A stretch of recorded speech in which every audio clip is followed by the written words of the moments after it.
Hi, I'm Grant McLennan. My name is Robert Forster. I've been in the hot seat, but come down to the hot house. It comes down to the hot house, there's some very strange things going down there. Us. It always came down to the even-numbered records, like 2, 4 and 6. Tended to always hang together as bunches of songs, and 1, 3 and 5 were the kind of freak child ones, you know, they went all over the place. But for me, I think the first album, Send Me a Lullaby, was so different to what we were like beforehand, and that's why the Lost album, I think I'm very happy to have it out, because we were a lot more poppy then, you know, and there was no other sort of people in the band. It was very much two young boys, really, you know, naive boys, you know, discovering pop music and Jonathan Richman and just trying to do it ourselves.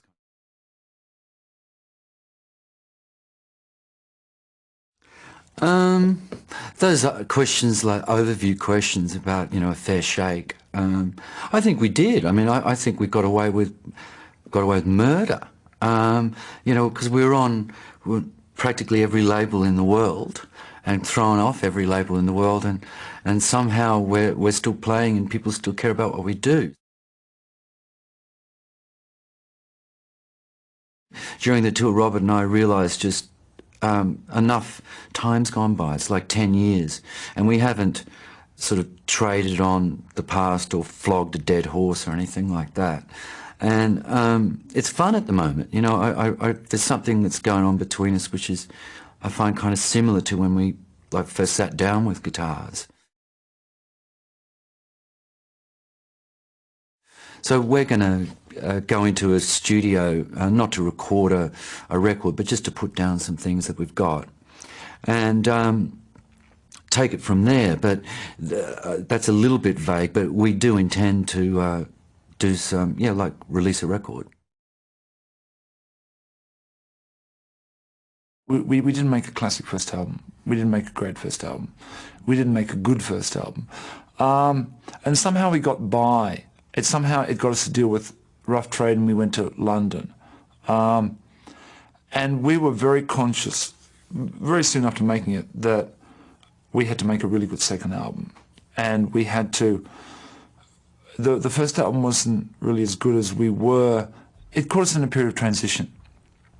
And we're moving from one thing to the next, and we made an album bang in the middle of it. We actually made demos for it 2 months before we were in the studio, and there's like 5 or 6 songs. We're writing at such a rate, and we're going through ideas, and it's almost like someone just put up mics in our practice room and recorded us that day. That's what the album feels like, and we're on the way to something.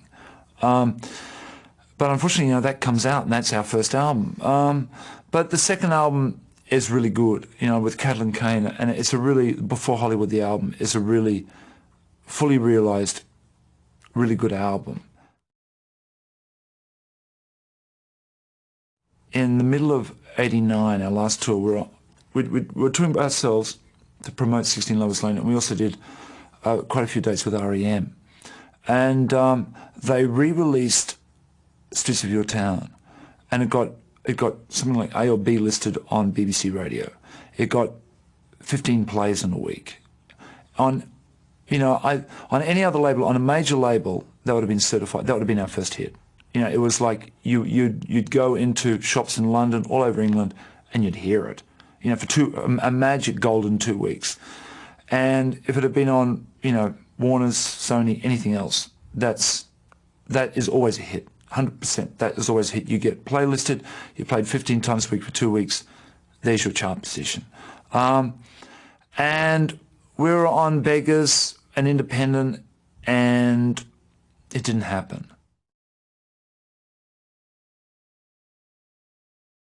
I guess in a vague way, he's a little bit more of a, as I said, you know, melodic, maybe classic songwriter than I am. I'm perhaps a little bit more off the beaten track at times. I go off the beaten track maybe more than he does. I've been surprised in America how much we've reached, and that's been very, very pleasant and very, very encouraging to find that.